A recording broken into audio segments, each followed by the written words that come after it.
Bismillahirrahmanirrahim. Assalamualaikum warahmatullahi wabarakatuh. Alhamdulillahirabbil alamin. Wassalatu wassalamu ala asyrafil anbiya'i wal mursalin sayyidina Muhammadin wa ala alihi wa sahbihi ajma'in. Amma ba'd. Puji syukur kehadirat Allah Subhanahu wa taala. Alhamdulillah. Salawat salam kepada baginda Rasulullah berasingkan. Allahumma salli wa sallim ala sayyidina Muhammad wa ala ali sayyidina Muhammad.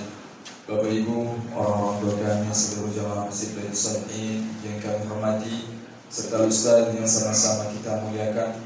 Alhamdulillah, kita lanjutkan kembali pengajian kita Ahad pagi ba'da subuh. Untuk mengambil berkah daripada pengajian kita ini, mari sama-sama kita mulai dengan membacakan Al-Basmalah. Bismillahirrahmanirrahim. Dan berikutnya kami serahkan kepada Ustaz. Dan bersilakan. Assalamualaikum warahmatullahi wabarakatuh. Innal hamdalillah nahmaduhu wa nasta'inuhu wa nastaghfiruhu wa nastahdihi wa na'udzu billahi min shururi anfusina wa min sayyiati a'malina. من يهده الله فلا مضل له ومن يضلل فلا هادي له وأشهد أن لا إله إلا الله وحده لا شريك له وأشهد أن سيدنا ونبينا محمدا عبده ورسوله الذي لا نبي ورسول بعده أما بعد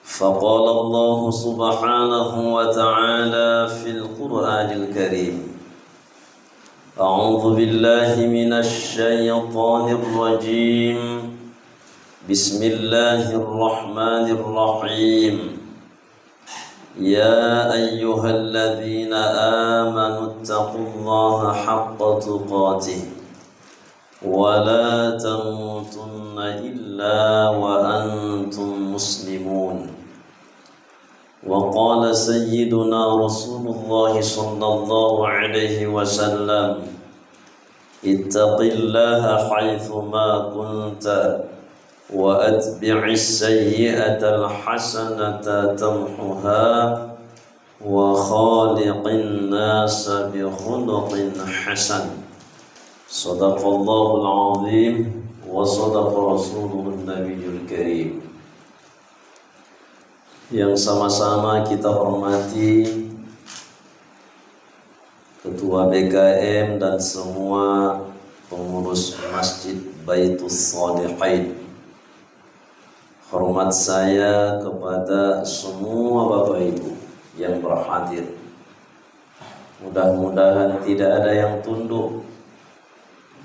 Mudah-mudahan pertemuan ini dijadikan Allah sebagai sebab hari ini dan seterusnya usia, usaha kita semua diberkahi oleh Allah Subhanahu wa taala. Pertemuan ini mudah-mudahan mendatangkan rahmat dari Allah.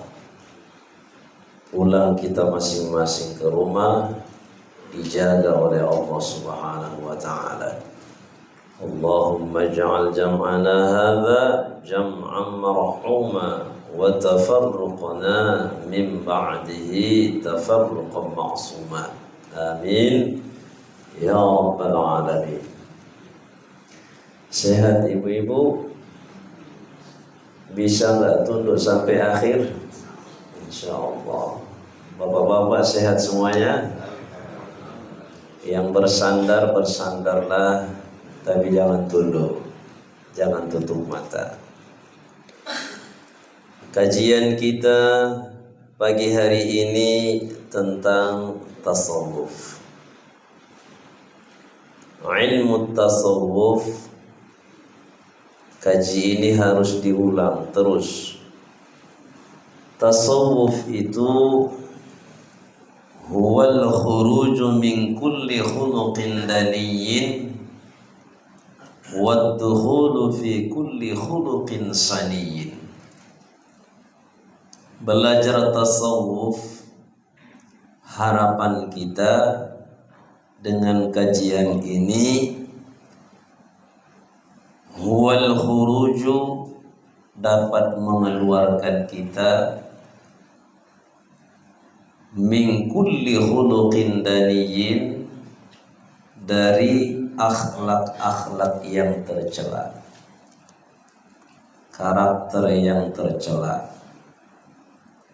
Waddukhulu fi kulli khuluqin saniyyin, sehingga dengan keluarnya kita dari akhlak tercela, jauhnya dari kita dengan izin Allah akhlak-akhlak yang tercela, maka masuklah kita ke dalam akhlak-akhlak saniyyin yang mengikuti akhlaknya Nabi sallallahu alaihi wasallam.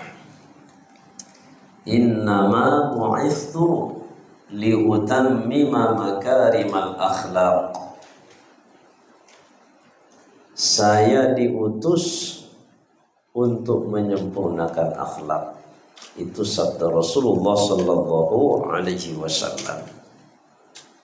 Akhlak, adab. Al-adabu fauqal ilmi. Lebih tinggi nilai adab daripada ilmu. Maka ulama-ulama dulu ketika mereka mendapat murid, amanah itu murid, tidak mereka ajarkan ilmu-ilmu yang lain sebelum wisuda, sebelum khatam ilmu adab, akhlak itu dulu. Orang berilmu tapi kalau akhlaknya tidak ada, apa bedanya dengan iblis?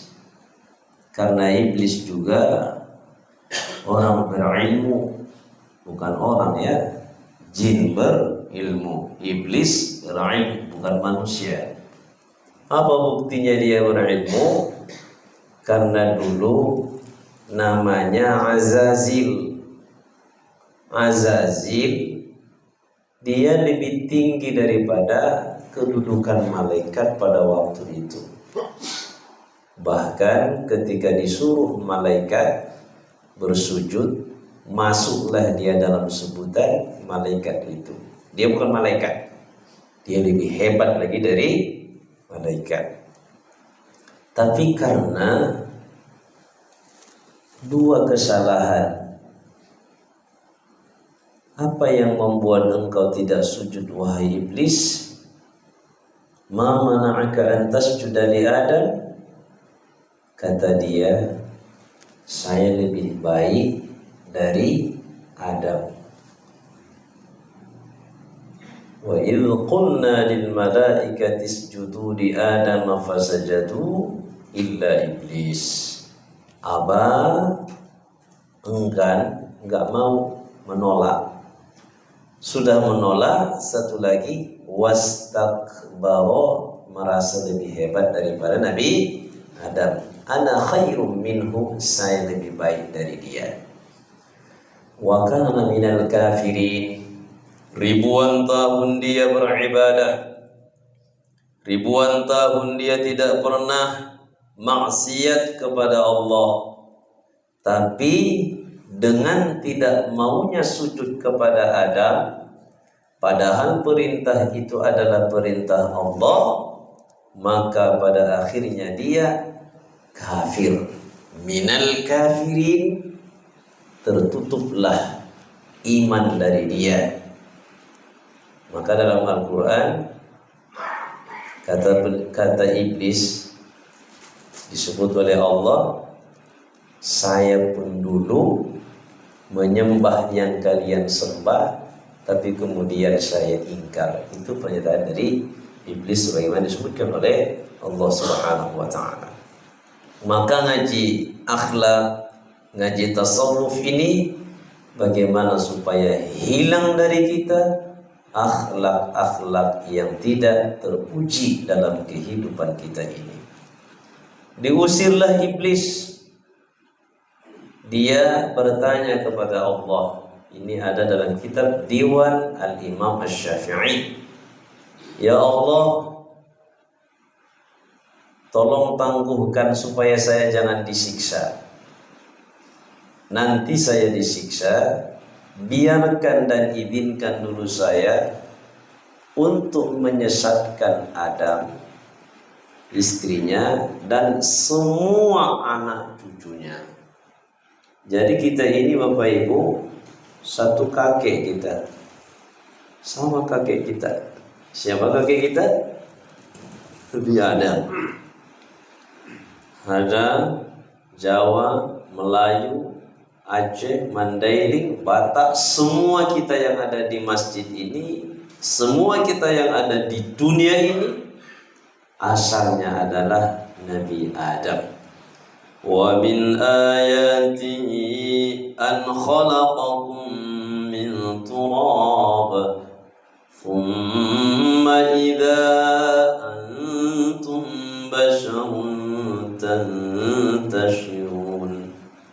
Nabi Adam Allah ciptakan dari tanah, Sayyidatuna Hawa diciptakan dari tulang rusuk Nabi Adam. Lalu kemudian thumma idza antum basharun tantashirun, dari mereka bertebaranlah manusia di persada muka bumi ini. Diizinkan oleh Allah, tapi Allah menyebut dalam Al-Quran supaya kita manusia ini tahu, inna syaitana lakum aduwwum fattakhidhuhu aduwwa innama yad'u hizbahu liyakunu min ashabis sa'ir. Syaitan, iblis itu adalah musuh bagi kita. Karena itu jangan jadikan dia sebagai wali, jangan jadikan dia sebagai penolong, karena dia akan berupaya semaksimal mungkin bagaimana yad'u hizbahu liyakunu min ashabis sa'ir, agar kita keturunan Nabi Adam ini bersama dengan dia nanti di dalam api neraka.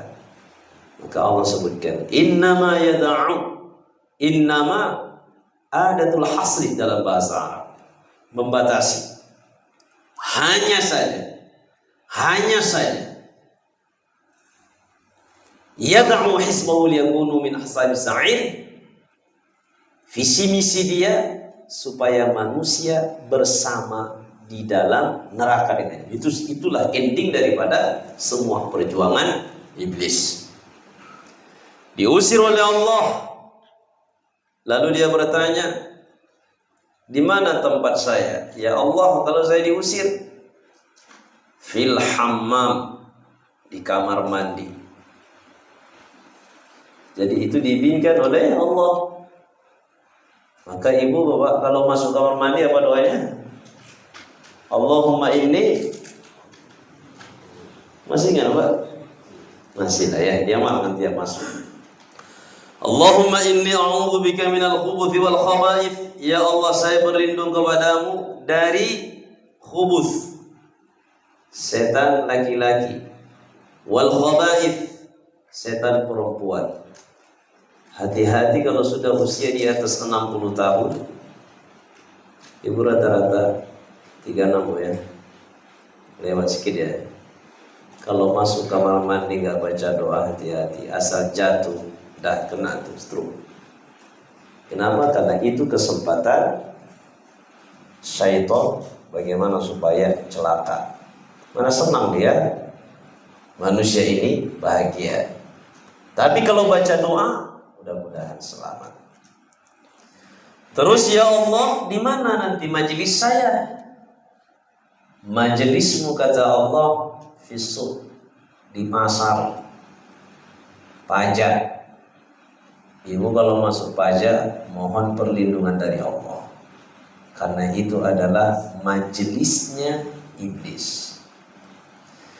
Terus ya Allah, qiraati, bacaan saya apa? Bacaanmu kata Allah asy-syi'ru, lagu-lagu, syair-syair yang melalaikan manusia. Ibu bapak pikirkan sendiri nanti pulang, lagu-lagu apa kira-kira yang membuat orang jauh dari Allah. Kalau yang bagus syairnya itu gak ada masalah, karena pada masa Nabi pun ada sahabat yang membacakan syair. Bahkan Sayyidatuna Aisyah sebutkan dalam kitab diwan tersebut, kata sahabat, tidak ada yang ku ketahui satupun perempuan di dunia ini yang lebih alim fiqih, lebih tahu tentang syair kecuali Sayyidatuna Aisyah. Berarti Sayyidatuna Aisyah mengetahui betul tentang syair, berarti dibaca oleh beliau. Pasar majelisnya. Terus ya Allah, syair tadi bacaannya. Fama hibalu, tadi saya, pegangan saya apa? Oh, peganganmu yang nanti kemudian itu menjadi alat bagi iblis menyengsarakan manusia, khususnya laki-laki, adalah an-nisa, perempuan. Terus yang terakhir ya Allah, fama hadithi, apa ucapan-ucapan saya? Ucapan-ucapanmu adalah al-kadhib wal ghibah, selalu bohong dan suka menggibah. Apa itu ghibah? Dzikruka akhaka bima yakrahu walau kunta shadiqan. Kita sebut seseorang ke orang lain, kita ceritakan seseorang kepada orang lain, padahal yang kita ceritakan ini tidak senang dia kalau itu diketahui orang lain, aib. Walau kunta shadiqan, meskipun kita menceritakan fakta yang sesungguhnya, itu namanya ghibah. Ibu ceritakan tetangga ibu, suaminya dipukul istrinya, istrinya juga dipukul suaminya, itu aja kerja orang tuh, ribut-ribut terus, itu berarti ghibah. Padahal bukan untuk memberikan penjelasan secara syar'i, hanya senang cerita saja. Media juga sekarang ini mudah untuk menggibah. Nah, jadi itu diizinkan oleh Allah. Bagaimana supaya iblis menggunakan semua yang tadi agar kita manusia ini sesat? Maka Nabi Shallallahu Alaihi Wasallam sebagai panutan kita mengajarkan bagaimana supaya kita selamat dari tipu dayanya syaitan. Sholat, kalau mau sholat pasti akan diganggu oleh iblis, pasti akan diganggu oleh semua yang namanya syaitan, kelompok khanzab. Maka Bapak Ibu jangan lupa membaca setiap mau sholat, Allahumma inni a'udzubika min syaitanil waswasati khanzab 3 kali. Fa'innahu yudhibu, yani yudhibu syaitan. Bacaan itu akan membuat lari syaitan dengan izin Allah. Kata Al-Imam Abul Hasan Asy-Syadzili, ketika ibu merasa was-was betul dalam sholat, tambah lagi bacaan 7 kali Subhanal Malikil Quddusil Khallaqil Fa'al, 7 kali. Lalu nanti Bapak Ibu pulang ke rumah, buka Al-Quran surah Ibrahim. Surah Ibrahim, lihat ayat 19 sampai 20. Tapi ayat 19 dipotong. Alam tara anna Allah khalaqas samawati wal ardh iyasha yudhibikum wa ya'ti bi khalqin jadid wa ma dzalika 'ala Allahi bi'aziz. Itu yang dibaca. Iyasha yudhhibukum wa ya'ti bi khalqin jadid wa ma dzalika 'ala Allahi bi'aziz. Ayat itu sekali, Subhanal Malikil Quddusil Khallaqil Fa'al 7 kali. Al-Imam Abdul Hasan Asy-Syadzili sebagai imam, sebagai sufi, beliau punya thariqah namanya thariqah Syadzili, seorang imam ternama, imam sufi Ahlus Sunnati wal Jamaah, punya murid yang banyak, dan murid-muridnya itu diajarkan oleh beliau. Pada saat seseorang mau sholat, was-wasnya itu kuat, baca Subhanal Malikil Quddusil Khallaqil Fa'al 7 kali, kemudian sekali lagi Iyasha yudhhibukum wa ya'ti bi khalqin jadid. Tapi Al-Imam Abdul Hasan Asy-Syadzili mengatakan tangan kanan diletakkan di dada. Berarti Subhanal Malikil Quddusil Khallaqil Fa'al 7 kali, Iyasha yudhhibukum wa ya'ti bi khalqin jadid wa ma dzalika 'ala Allahi bi'aziz. Lalu usolli. Nah, karena syaitan akan membuat salat kita tidak pernah bagus. Salat yang tidak pernah bagus itu keberhasilan yang sangat luar biasa bagi iblis, bagi khanzab petugasnya itu. Karena Allah Ta'ala berfirman dalam Al-Quran, Qad aflahal mu'minun alladzina hum fi salatihim khashi'un.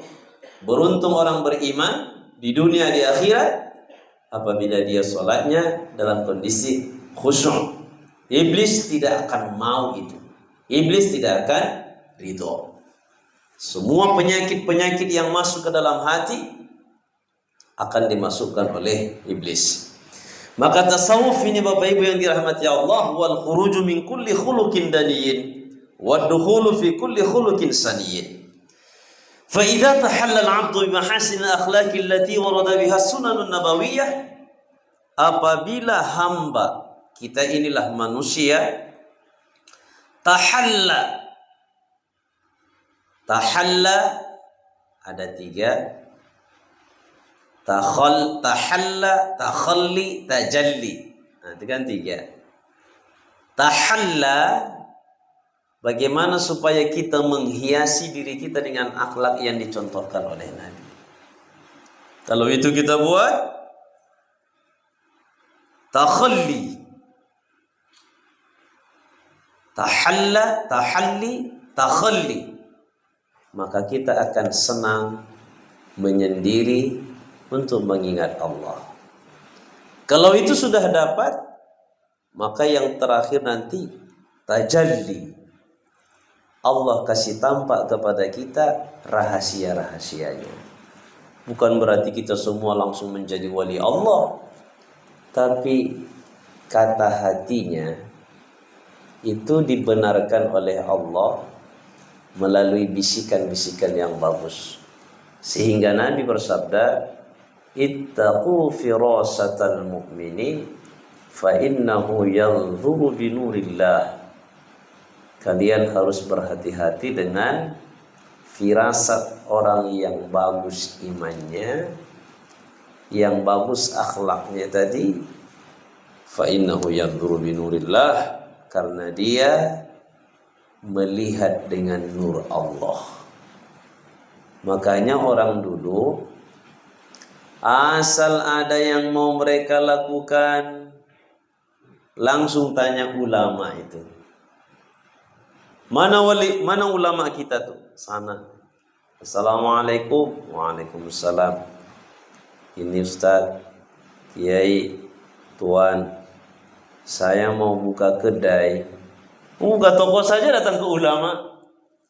Kira-kira menurut Kiai, saya mau buka toko itu di jalan ini, di sebelah ini. Cumana menurut Kiai? Kata Kiai, sudah dimasukkan barang-barang? Belum Kiai, belum Ustaz. Kalau bisa cari tempat yang lain, kata dia.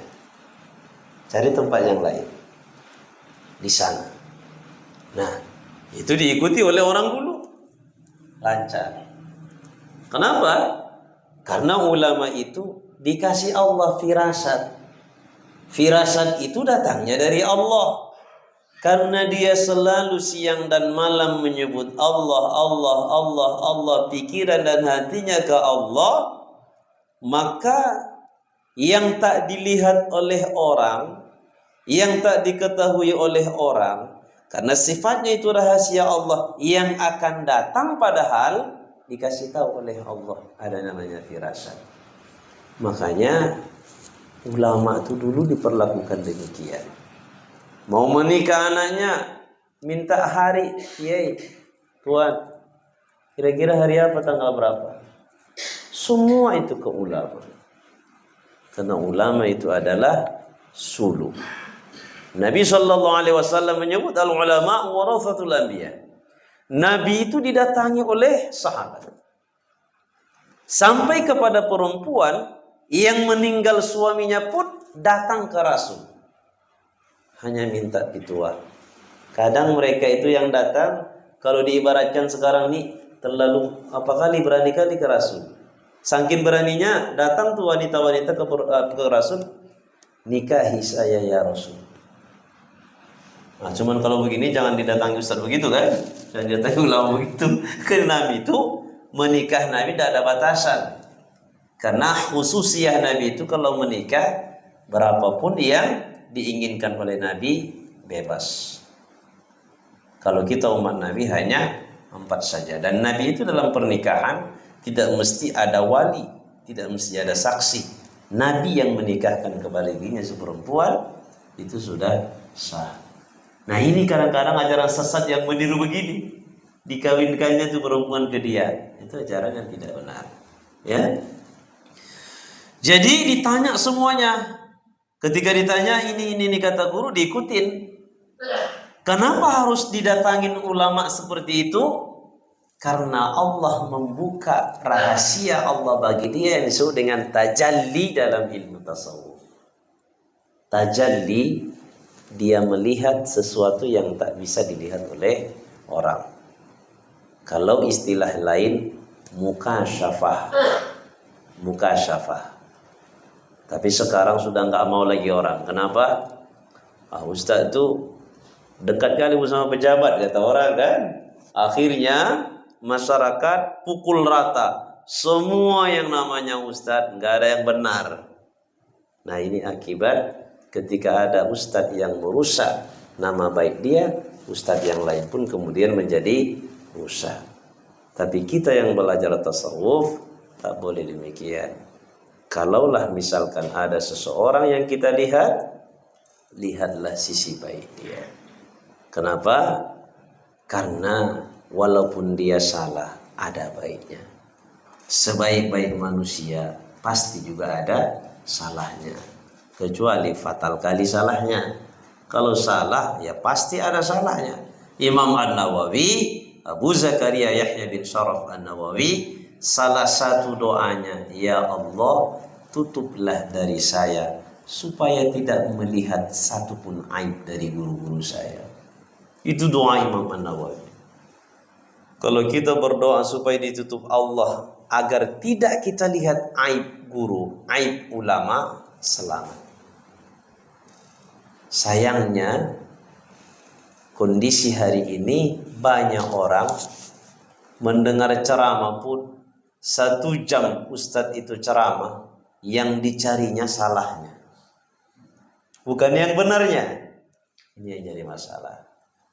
Berarti rusak karena akhlaknya sudah tidak benar.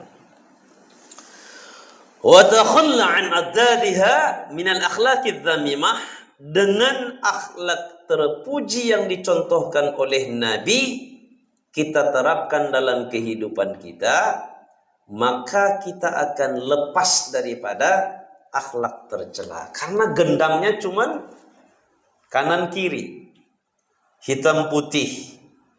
Wa khalaqalakum azwaja, ada pasangan baik, pasangannya buruk. Akhlak terpuji, lawannya akhlak tercela. Kalau ada orang memiliki akhlak terpuji, tercelaknya lari. Kalau dia mengedepankan akhlak tercelak terpujinya, hilang. Nah, jadi kita pilih yang mana? Jalan itu cuma dua. Jalan yang ke sini rajia tidak ada, jalan mulus sampainya cepat. Jalan yang di sini banyak lubang, banyak galian-galian di paret, banyak kendaraan, macet. Sampai tujuan iya, tapi kemungkinan lama baru sampai. Sayangnya banyak orang milih yang susah nih. Ada yang mudah, pilih yang susah. Nah, jadi hidup ini juga demikian. Laqad kana lakum fi Rasulillahi uswatun hasanah. Rasul itu Allah tampakkan. Allah utus sebagai uswah bagi kita. Rasul itu mencontohkan sahabat. Sahabat mencontohkan ke tabi'in. Sampailah pada hari ini yang dicontohkan oleh Nabi itu kita warisi sampai hari ini. Yang benar, yang salah, jelas. Tinggal kita pilih saja. Mau akhlak yang terpujinya, ini. Akhlak yang tercelanya, jauhi aja akhlak yang terpuji. Maka masuklah dia kepada akhlak yang tercela. Fatasawwufu huwa husnul khuluq. Maka tasawuf ini bagaimana supaya akhlak kita bagus. Faman zada 'alaika fil khuluqi faqad zada 'alaika fit tasawwufi. Jika akhlak kita semakin baik, maka kualitas tasawuf dalam diri kita pun akan bertambah. Dan untuk bertasawuf, jangan kita memahami harus pakai jubah kemana-mana, pakai serban, pakai tasbih, tidak. Inilah yang ditulis oleh Profesor Dr. Buya Hamka, tasawuf modern.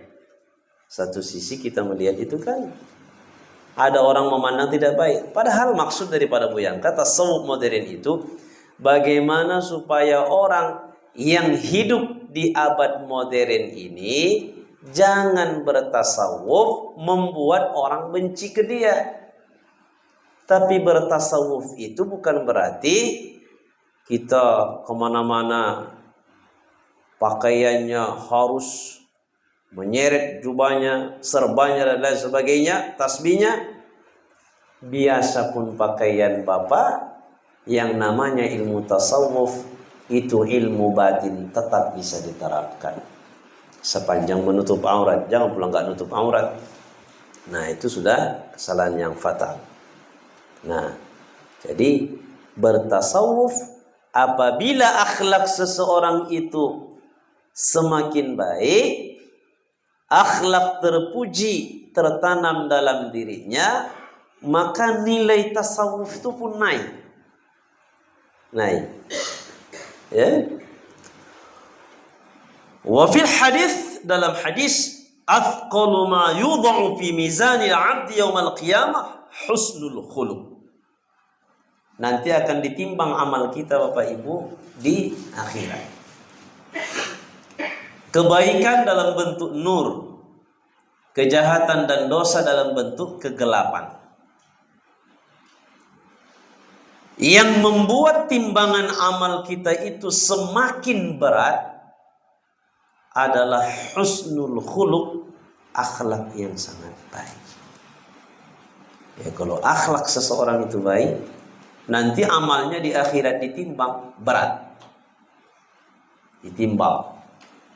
Kalau ibu lewat di kantor pengadilan agama, pengadilan tinggi, itu selalu kelihatan gambar timbangan seimbang. Itu artinya filosofinya di pengadilan itu yang diterapkan adalah keadilan. Faktanya ibu bapak lebih tahu dari saya apa yang terjadi. Tetapi normatifnya pengadilan itu harus netral. Bahkan ketika seorang hakim mengatasi dua orang yang sengketa, yang bermasalah, haram hukumnya hakim ini menerima hadiah dari salah satu dua orang. Kenapa? Karena itu bisa menjadi sebab hakimnya itu nanti senang ke sini, maka hukumnya haram, nggak boleh. Kalau sudah selesai nanti silakan datang kalau mau mengucapkan terima kasih. Tapi itu diabaikan oleh orang. Sehingga hari ini banyak sekali informasi, berita yang membuat rakyat itu hilang kepercayaan. Kenapa? Karena keadilan hilang. Itu akibat akhlak diabaikan yang terpuji. Ya. Innama ya'muru bil 'adli wal ihsan. Innama ya'muru innallaha ya'muru bil 'adli wal ihsan wa ita'i dzil qurba wa yanha 'anil fahsya'i wal munkar. Innallaha ya'muru bil 'adli wal ihsan. Allah itu menyuruh bagaimana supaya kita manusia adil dan ihsan, berbuat yang baik. Wa fihi innal mu'mina la yudriku bi husni khuluqihi darajatas shaimil qaim.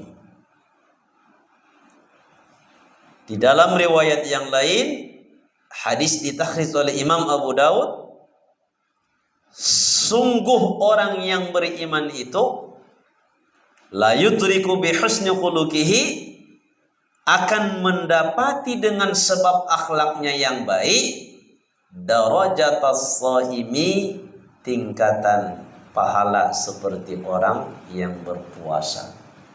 Nah, ini luar biasa ya. Maka Bapak Ibu, anak cucu kita, ibu udah punya cucu. Cucu-cucu itu dari kecil diajarkan bagaimana supaya mereka tuh beradab. Jangan menyerahkan anak itu, cucu itu 100% ke sekolah. Harus kita juga yang berperan sebagai orang tua. Ayah dan ibu, tampilkan akhlak yang baik. Keluar dari rumah, assalamualaikum. Masuk ke rumah, assalamualaikum. Karena dengan salam itu, maka rasa sayang di rumah tangga akan bertambah dan keimanan akan semakin kuat. Sebab sabda Rasulullah sallallahu alaihi wasallam dalam hadis riwayat Imam Al-Bukhari, la tadkhulul jannata hatta tu'minu. Tidak akan ada harapan masuk surga seseorang yang tak beriman.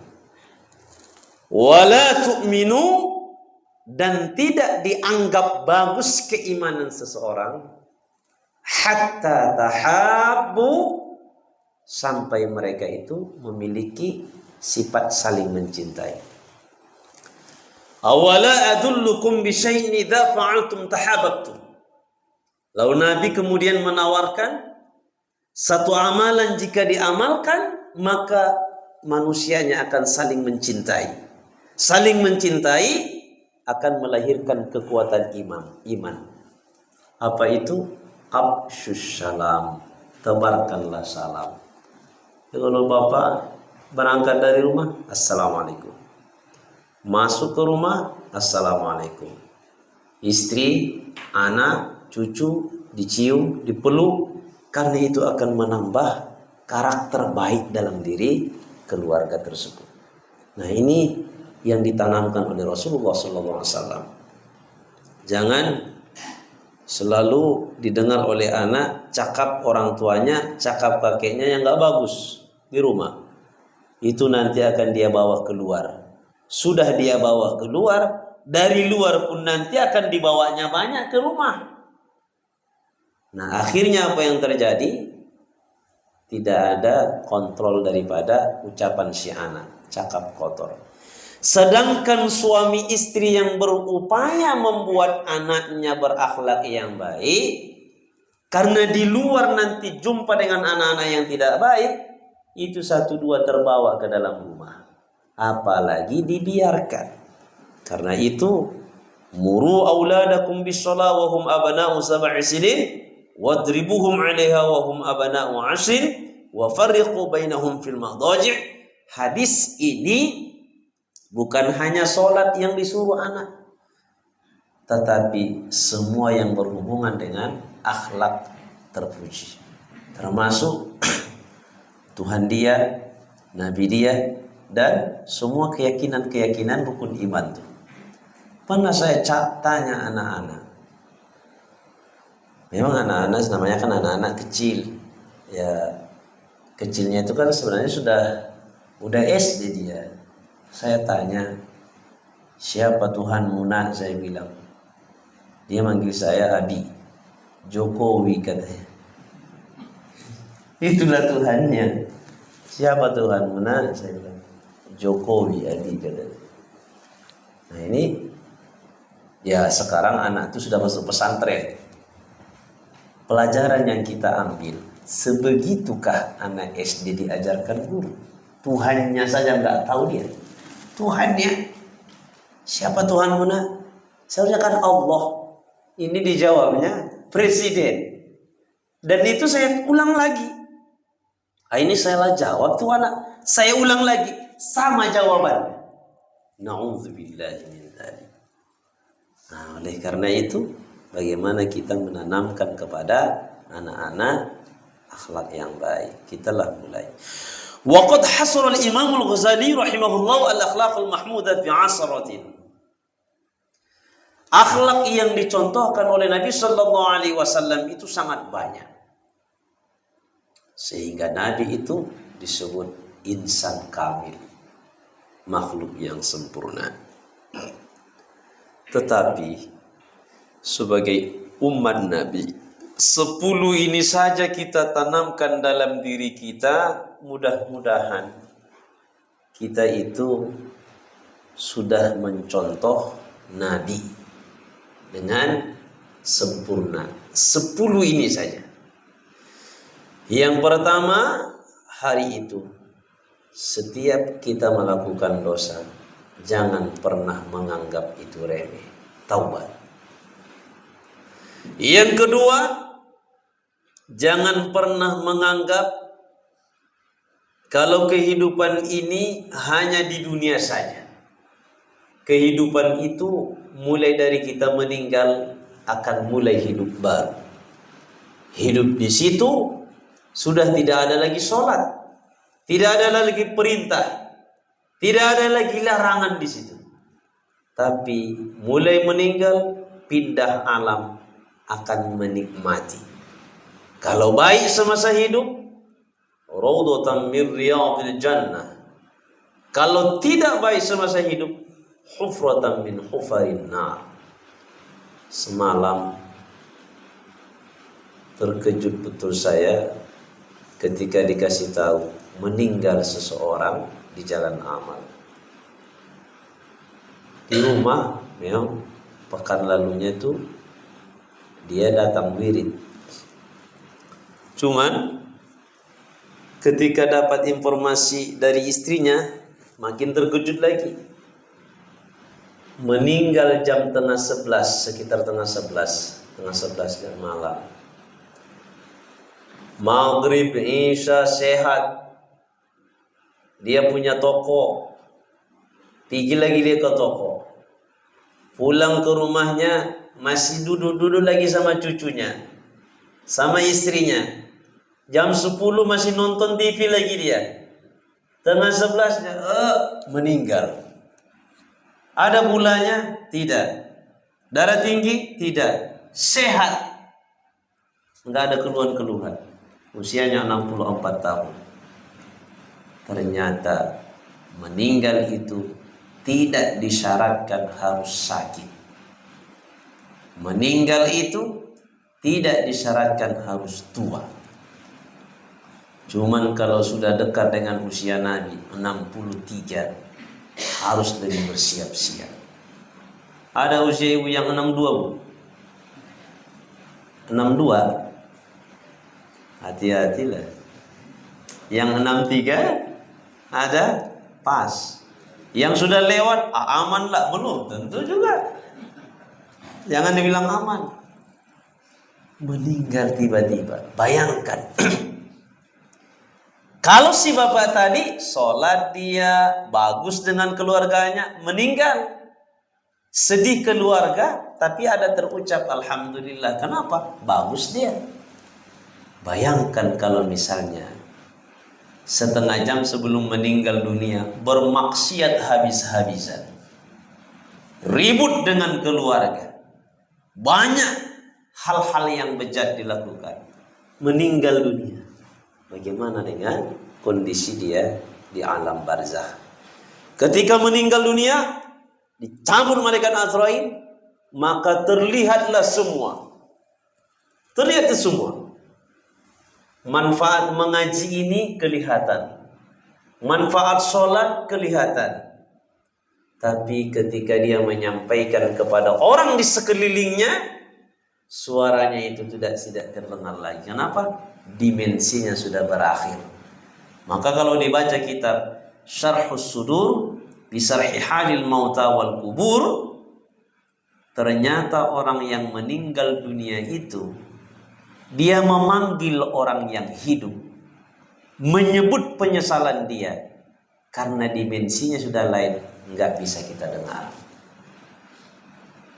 Tapi sesungguhnya setiap orang yang sudah meninggal dunia, disitulah baru terlihat semuanya. Kalau orang yang hidup dikasih Allah kelebihan mukasyafah, tersingkap bagi dia rahasia Allah. Ini meninggal dunia semua terpampang jelas. Penyesalanlah yang terjadi. Ya, maka harus ada khauf dalam diri kita, takut dengan kondisi di akhirat. Orang kafir paling nggak percaya yang disebut dengan Tuhan itu Allah, adanya kehidupan setelah meninggal, nggak percaya mereka itu. Itu paling tidak dipercaya oleh orang-orang kafir. Sehingga di dalam hadis Rasul mengedepankan tuh man kana yu'minu billahi wal yaumil akhir. Man kana yu'minu billahi wal yaumil akhir. Beriman ke Allah dan hari akhir. Kenapa disebut oleh Nabi dua saja rukun iman tuh? Karena beriman ke Allah, beriman kepada hari akhir akan membuat ke yang lain dia beriman. Tapi kalau satu di antara dua ini dinafikan oleh seseorang, keimanannya terhadap yang lain pun sudah dianggap tidak ada lagi. Nah, harus takut kita dengan kehidupan setelah meninggal dunia, di mana pada saat itu kita akan diungkit semua. Kalau ibu membentak-bentak suami, nanti kena itu, melihat bagaimana dosa membentak suami. Ibu-ibu pernah membentak suami ibu? Yang diam berarti tidak pernah meninggalkan membentak suami. Nah, nggak boleh dibentak suami. Ya, kenapa nggak saya bentak Ustaz? Suami saya aja tukang bentak katanya. Berarti bapak juga lah yang salah tuh kan? Nah, Nabi, ada sahabat Nabi namanya Sayyiduna Anas bin Malik. Sayyiduna Anas bin Malik 10 tahun di rumah Nabi berkhidmat. Anas bin Malik ditanya, bagaimana di rumah Nabi? Kata Anas bin Malik, selama 10 tahun saya di rumah Nabi, sekalipun Nabi tidak pernah meninggikan suaranya kepada keluarganya, dalam artian membentak. Bapak pernah membentak di rumah? Sering? Ibu? Sering? Salah satu untuk mendeteksinya, lihat dulu di Jalan Karya Bakti ini, siapa ibu-ibu yang cepat meninggal suaminya, itu akibat karena sering dibentak oleh istri. Maka kalau ibu ingin suaminya panjang usianya, jangan pernah bentak, selalulah senyum ke suami. Mudah-mudahan panjang usia. Kalau ingin panjang lagi, izinkan dia kawin lagi. Itu mungkin panjang lagi tuh usianya ya. Nah, jadi harus takut kita, takut. Saya lemas sekali saya ketika takziah semalam. Lemas ya. Dan itu saya rasa bagus tuh. Karena Nabi bersabda, ziarahlah. Dengan ziarah itu mengingatkan mati. Sampai tadi malam tuh ngisi pengajian di Majelis Ta'lim Al-Ittihad, di jalan tuh lemas saya bawanya. Kenapa? karena mengingatnya nanti seperti tiba-tiba. Beruntung dia baik. Kita bagaimana ke depan? Maka berserah kepada Allah dan memohon kepada Allah Subhanahu wa taala. Zuhud, jangan kita hidup di dunia ini hanya mencari harta saja. Setengah mati kita mencari harta, lupa ibadah, satu pun tak ada yang dibawa harta itu ke kuburan. Remeh orang dengan ibadah, gak mau ibadah, gak mau belajar, mati dia nanti, itu yang menemani di kuburan. Berarti gak seimbang hidup kita kalau demikian. Zuhud itu bagaimana supaya dunia yang dikejar itu tetap jangan membuat kita lalai dari Allah. Kemudian sabar dalam hidup ini. Kuatkan sabar Bapak Ibu yang dirahmati Allah. Sabar. Kalau orang sabar, pasti dia sampai. Di jalan raya, orang yang sabar melihat lampu merah, sampai dia cepat. Padahal ada lampu merah. Yang gak sabaran, merah pun diterobosnya, cepat juga sampai ke akhirat. Kenapa? Meninggal ditabrak orang. Nggak sampai tujuan tapi pindah alam. Nggak sabar nggak sampai. Sabar. Saya perhatikan itu di lampu merah. Saya sering tuh memperhatikan yang ugal-ugalan. Kita berhenti lampu merah. Ugal-ugalan padahal nanti ketemu juga kita dengan lampu merah dengan dia di depan sana. Ketemu nggak bisa diterobosnya. Lalu pelajarannya. Kalaulah perjalanannya yang cepat, yang ikut peraturan, yang cepat, buru-buru nabrak aturan dengan yang ikut aturan, samanya sampai juga. Kenapa harus ngebut seperti itu? Malah nanti ada orang yang mendoakan lagi supaya dia celaka. Kenapa? Terkejut orang di bawahnya. Ada itu suara sepeda motor orang pas di samping saya, dada itu pun bergetar di bawahnya. Dum begitu. Apa gunanya yang begitu kan? Yang normal aja kenapa? Tapi begitulah. Banyak isi otak manusia. Otak manusia itu yang dibuatnya itulah isinya. Semalam saya dengan istri duduk di satu tempat makan. Pas di depan kami ada laki-laki. Dia membelakangi kami. Rambut di kepalanya itu dibuat macam kotak-kotak. Kotak-kotak. Padahal rambutnya itu kalau dipangkasnya bagus-bagus kelihatan. Dalam hati saya, senanglah dia membuat seperti ini. Padahal pangkas bagus lebih bagus buat dia. Tapi kepuasannya begitu. Kayak jaring-jaring dibuatnya di belakang tuh. Begitulah orang ya. Maka kita bersyukur kalau melihat yang demikian, dan kita harus bersabar dalam hidup ini. Nah, yang kelima tadi syukur. Yang kelima ini syukur. Bersyukurlah hidup kita. Melihat orang yang nggak baik pun bersyukur. Kenapa? Ya Allah, syukurlah saya tidak seperti dia. Kalau saya seperti dia ternyata dimaki orang. Syukur. Kemudian dalam melakukan setiap aktivitas, ikhlaskan kepada Allah.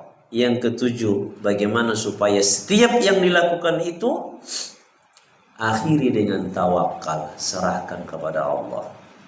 Ini sudah mau pemilihan gubernur, wali kota, saya nggak kampanye, siapapun yang ibu pilih, tanya hati, serahkan sama Allah. Jangan ikut-ikutan yang ribut, berantem suami istri karena beda pilihan. Nanti menang yang dipilih, satu pun tidak ada yang dipedulikan suami istri itu. Pilih, tawakal, serahkan kepada Allah. Hidup ini tinggi tawakal. Apapun yang dibuat, nanti tawakal kepada Allah. Wa may yatawakkal 'ala Allah fa huwa hasbuh. Allah nanti kasih cukup. Kemudian yang ke-8, mahabbah. Tanamkan rasa cinta kepada semua. Mahabbah. Kalau benci dengan orang, bencilah sekedar. Kalau sekedar membencinya karena akhlak tidak terpujinya, lama-lama nanti akan berakhir dengan kasih sayang. Jangan orangnya benci, perbuatannya itu yang dibenci. Doakan dia. Yang kesembilan, ridho. Apapun yang Allah tetapkan buat kita, terima dan ridho. Itu adalah yang terbaik menurut Allah. Yang kesepuluh, ingatlah mati. Bapak Ibu, jangan lupa mati. Biasanya orang bilang jangan lupa makan. Ini tukar sikit. Makan juga diingatin suami. Pas berangkat suami, salam, peluk, cium, jangan lupa mati. Kenapa? Karena nanti kalau itu dibilang, dia akan ingat mati terus. Suami juga bilang, pergi abang deh ya, jangan lupa mati. Jangan lupa mati. Jangan lupa mati. Gak boleh kita lupa mati. Orang yang rakus dengan harta, rakus dengan jabatan, rakus dengan segala-galanya yang menjauhkan diri dari Allah, satu sebabnya, karena dia nggak ingat mati. Kalau ingat mati, pasti dia berpikir, janganlah sempat kulakukan yang membuat orang mati, yang membuat orang sengsara. Jadi ingat mati, karena semua kita pasti akan mati. Mudah-mudahan bermanfaat. Sebelum tutup, ada yang mau ditanya Bapak Ibu? Silakan.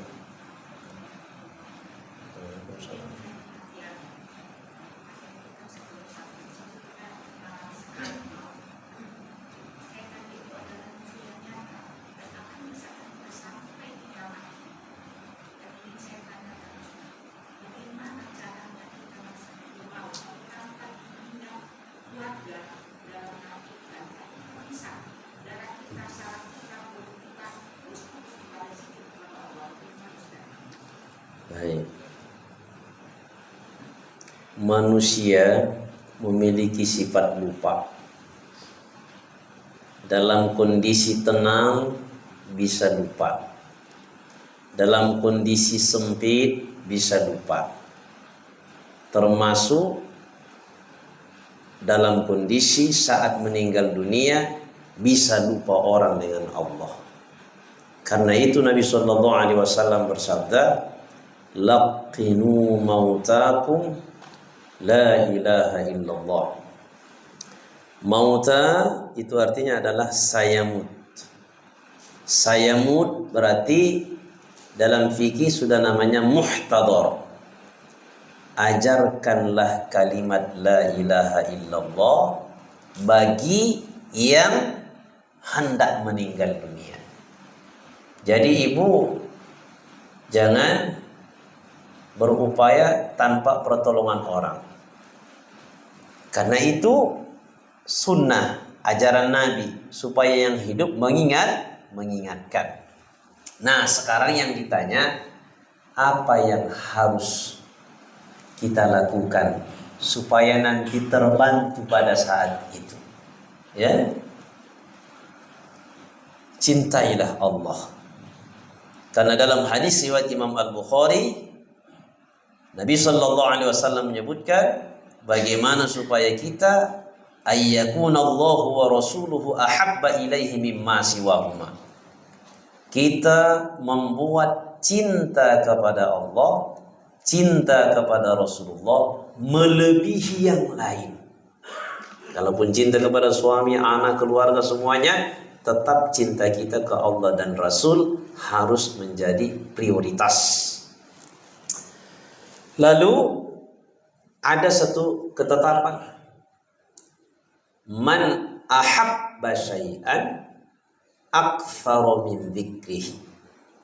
Siapa yang mencintai sesuatu, maka dia banyak menyebutnya. Kalau ada kawan ibu yang sudah meninggal suaminya, asal ketemu yang diceritakannya seorang bapak-bapak yang sudah meninggal istrinya. Berarti apa namanya? Duda. Asal ketemu ibu dengan ibu yang ini, duda ini saja yang diceritakannya. Kalau ibu mendengar begitu terus-terus, ibu harus paham, dia sedang jatuh cinta ke duda ini. Kenapa? Karena banyak dia sebut. Kita ke Allah dan Rasul. Cinta ke Allah? Iya. Cinta ke Rasul? Iya. Buktinya apa? Aktsaru min dzikrihi. Banyak dia sebut, banyak dia ingat. Aktsaru min dzikrihi, banyak menyebut Allah, banyak menyebut Rasul, berarti zikir. Ala bi dzikrillahi tatma'innul qulub. Dengan zikir itulah hati menjadi tenang. Subhanallah walhamdulillah wa la ilaha illallah wallahu akbar wa la haula wa la quwwata illa billahil aliyyil azim. Allahumma shalli ala sayyidina Muhammad, ke Nabi bersolawat. La ilaha illallah, la ilaha illallah, la ilaha illallah. Karena la ilaha illallah itu membuat syaitan lari. Kepanasan dia mendengar la ilaha illallah. Jadi kalau ibu bertanya, apa yang harus kita buat supaya nanti pada saat mau meninggal dunia, ingat kita dengan la ilaha illallah, yang juga diingatkan oleh orang untuk membantu kita mengucap la ilaha illallah. Banyaklah berzikir. La ilaha illallah, la ilaha illallah. Allahumma shalli ala sayyidina Muhammad. Al-Imam An-Nawawi menulis kitab namanya Al-Adhkar. Itu isinya adalah zikir-zikir dari Al-Qur'an, zikir-zikir dari sabda Rasulullah sallallahu alaihi wasallam. Orang yang banyak berzikir, tetapi amalan ibadah yang wajib dah pasti, sholat semua sudah pasti. Zikir banyak, nanti pada saat mau meninggal dunia, zikir itu yang datang ke dia ditambah lagi dengan ajaran Nabi, sabda Nabi kepada keluarga, laqinu mautakum la ilaha illallah. Mengingatkan orang yang memang sudah tercantol dalamnya ilmu lebih mudah itu. Mengingatkan orang yang tahu itu lebih mudah daripada mengingatkan yang sama sekali tidak tahu. Nah, dengan zikir sudah tahu, kini ingatkan lagi, kontaknya lebih cepat. Nah, jadi kita banyak zikir. Jangan ikuti perkataan orang, alah, ngapain berzikir-zikir? Orang nanti kalau meninggal dunia la ilaha illallah diucap masuk surga. Mudahnya itu kata dia. Nah, mudahnya itu. Di kuburan nanti ditanya marabbuka, Allah, Allah. Nabi Muhammad, kiblat yang ditanya, mana pula enggak tahu kita kiblat? Ka'bah, imam, Quran, saudara orang beriman. Jangan anggap mudah. Contohnya saja, kalau ibu terkejut, kalau bapak terkejut, misalkan di jalan, di klekson orang bisa tiba-tiba itu terkejut kita.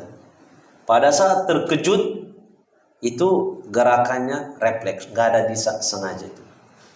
Kira-kira kalau bapak terkejut, apa yang bapak ucapkan? Kata kleksonnya itu, apa bapak ucapkan? Kalau diucap yang nggak bagus, berarti itulah yang biasa kita buat. Tapi kalau misalkan la ilaha illallah, la ilaha illallah, la ilaha illallah, Allah, Allah, Allah, Allah, Allah, itu begitu kejut, la ilaha illallah, biasanya gitu. Kalau yang nggak pernah zikir, biasanya misi melingkar 5 disebutnya minimal tuh. Ya, misi melingkar. Pasal kalau tuh mulai yang di air sampai yang di pohon itu disebutnya itu. Kenapa? Itu spontan. Pada saat mau meninggal dunia pun akan datang demikian. Ini yang saya sebutkan ini membilangkannya yang mudah. Sekarang saya dengan Bapak Ibu semuanya, bagaimana supaya kita terapkan banyak-banyak zikir kepada Allah. La ilaha illallah hatta tantazi'a bilahmika, sampai mendarah daging. Bapak Ibu naik sepeda motor, naik mobil kemana-mana, enggak harus susah.